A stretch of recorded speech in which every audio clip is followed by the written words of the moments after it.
Hey, this is Cold Turkey, and today we're going to be talking about old school Doctor Who. This is part 2 of my 9-part commentary series, and we're going to be talking about the first Doctor. Remember, we're going to be covering all the old Doctors in chronological order. So the first Doctor to cover, obviously, is the first Doctor. First Doctor was around from November 1963 to October 1966 and was portrayed by a gentleman named William Hartnell, and it was old school black and white.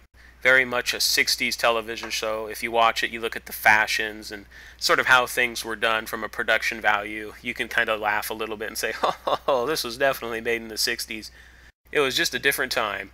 The gentleman who portrayed it, as I just said, William Hartnell, if you look at him real quickly, kind of talk about him, William Hartnell passed away in 1973. He was getting kind of old when he played the part, and so obviously he is now passed on. One of the interesting things about old William Hartnell is he fought in World War II, and when he was an actor, he played a lot of tough military roles. When he went to Doctor Who, he actually went to sort of get away from that kind of typecasting. He felt that he was being typecast as a military type, and he was a father and a grandfather at the time, and he actually enjoyed a lot of the attention he got for playing the Doctor in the Doctor Who television show. And there's a lot more interesting facts about William Hartnell out there. I'm sure he's got some sort of self-published book or something like that, or maybe his kids did, who knows. But it's pretty cool to watch old school Doctor Who, to watch William Hartnell in the old school black and white era. When you first meet the Doctor, he's really introduced as an old, kind of cranky, abrasive man. Just, a little bit frail. He looks like he's frail, but at the same time he looks really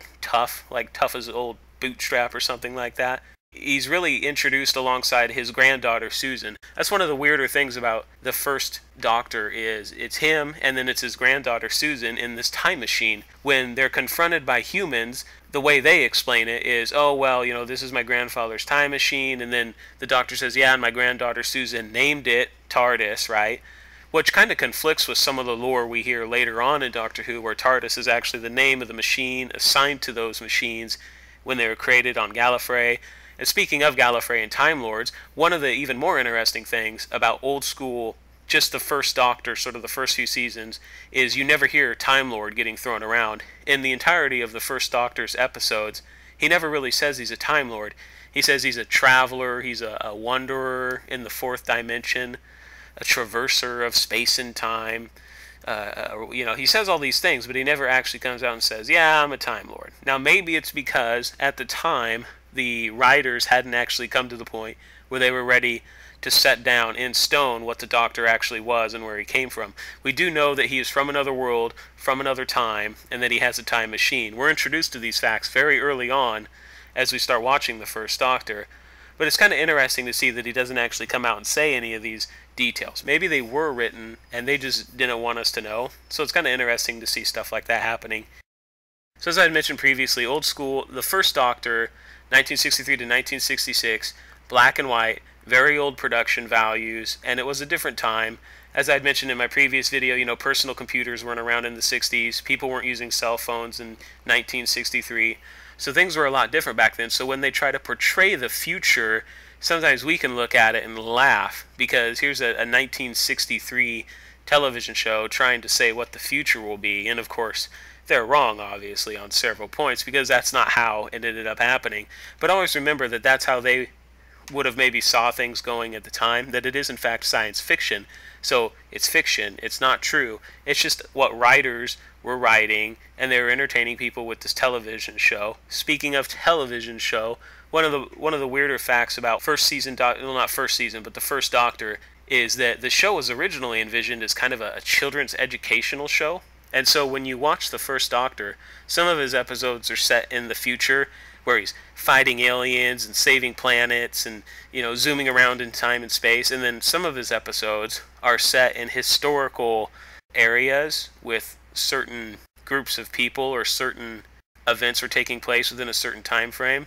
Like, for instance, one of the episodes you could watch would be the Aztecs, where the Doctor and his crew travel back in time and actually hang out in the Aztec Empire for a while.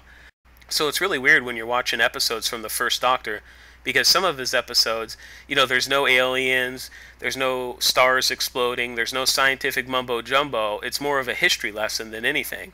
And so when you watch the first Doctor and you watch episodes like this, you can be kind of taken aback and say, oh, that's weird. I didn't realize that that is how the show was originally written, but it is how it was. Now, after the first Doctor came and went and later Doctors came on board, this whole episodes that were just centered around historical things was phased out, and they went more so with traveling in time and space, fighting aliens, and saving the universe from getting blown up every other Wednesday. So there you go. You might not have known that. Originally a children's educational program. Not many people know that about old school Doctor Who. Another thing about the first Doctor is that a lot of his stories, well, not a lot, but a few of his stories were junked by the BBC. So back in kind of the 60s and the 70s, the BBC did not have any process to archive their television shows, and so they would literally just chuck them in the bin and burn them.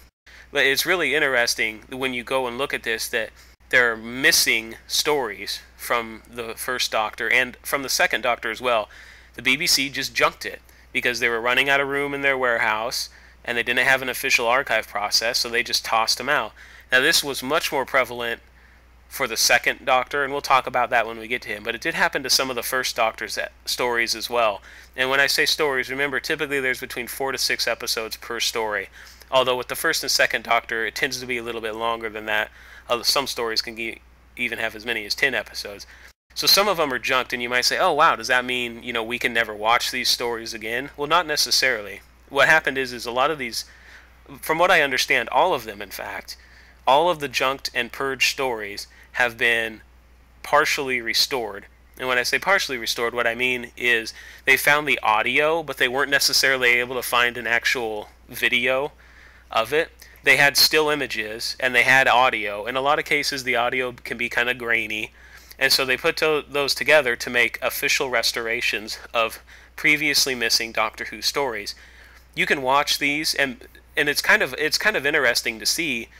One of the things is it's a lot harder to follow because the audio is kind of grainy and it's just still picture frames that change every 3 to 6 seconds.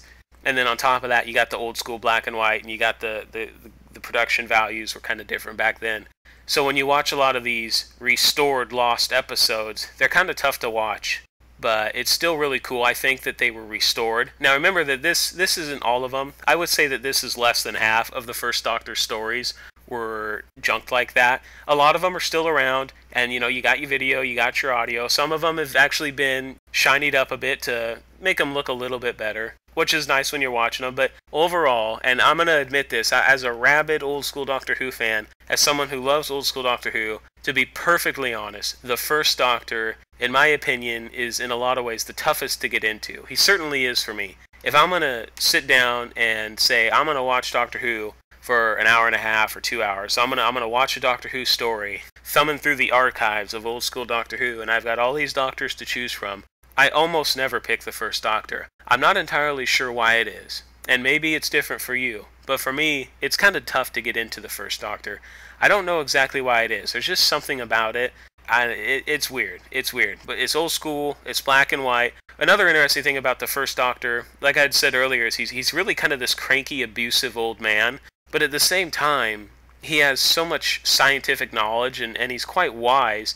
It's really interesting when you look at the first Doctor and you compare him to all the Doctors that came after him. He really comes off as being the most intelligent of all the Doctor's regenerations. Almost like the original had complete access to every single area of the Doctor's brain, and then every regeneration after that was limited in some way, shape, or form. He really does seem like just a super duper genius, even for a Time Lord. Although, and just to remember that the actual phrase Time Lord, once again, isn't thrown around when the first Doctor is doing his thing. You never really hear about that, and it's kind of crazy to think that 1963 to 1966, and they never even say Time Lord. Huh, amazing. So now that we know all about the first Doctor, we need to know what episodes to watch. Now, I'm not going to go and sit and go through every single story in every single episode, because I don't have that kind of time. But what I'm going to do is I'm going to make recommendations. So this is the part of the commentary where I'm going to give you recommendations. Maybe you're saying, gosh, Cold Turkey, this first Doctor guy, he sounds interesting. And he is. When you watch his stuff, it's crazy. Like I said, out of all the Doctors, he is my least favorite. He's the most difficult to get into. But that does not mean I would say don't at least try to watch one or two stories. I would say try to watch a couple of his stories and see what you think. And so I'm going to recommend three. I'm going to recommend three first Doctor Who stories. The first one is The Keys of Marinus. And this is kind of a cool episode because it really has a lot of ambitious ideas. Like one of the things in The Keys of Marinus is they land on an island that's kind of made of glass in a sea of acid, and you think, whoa, that sounds kind of trippy. Well, imagine them trying to portray that with, special effects from the early 60s. And so it can get it can get a little corny here and there. But it's still, they were really ambitious with it, and I really like that story. The next story I'm going to recommend, ironically enough, is the story right after The Keys of Marinus, and is the only historical, quote-unquote, story I'm going to recommend, and that is The Aztecs. In this, they go back in time, and they hang out in the Aztec Empire. There's no aliens to fight. There's no world going to explode in 5 minutes because time antimatter was captured by the Daleks and rewritten by the Master, and the Cybermen are going pew-pew. There's none of that. It's just one of those old-school First Doctor historical episodes, and the only one I would recommend, not episodes, stories, my apologies. And then the third story I'm going to recommend is from much later on in the First Doctor's catalog, so to speak, and that is called The Ark. The Ark is a really interesting one because it shows it's been millions and millions of years since now. So, millions of years in the future, and humanity's kind of off in space, sort of doing their thing, going to these places, going to do these things, and then it shows their interactions with alien species.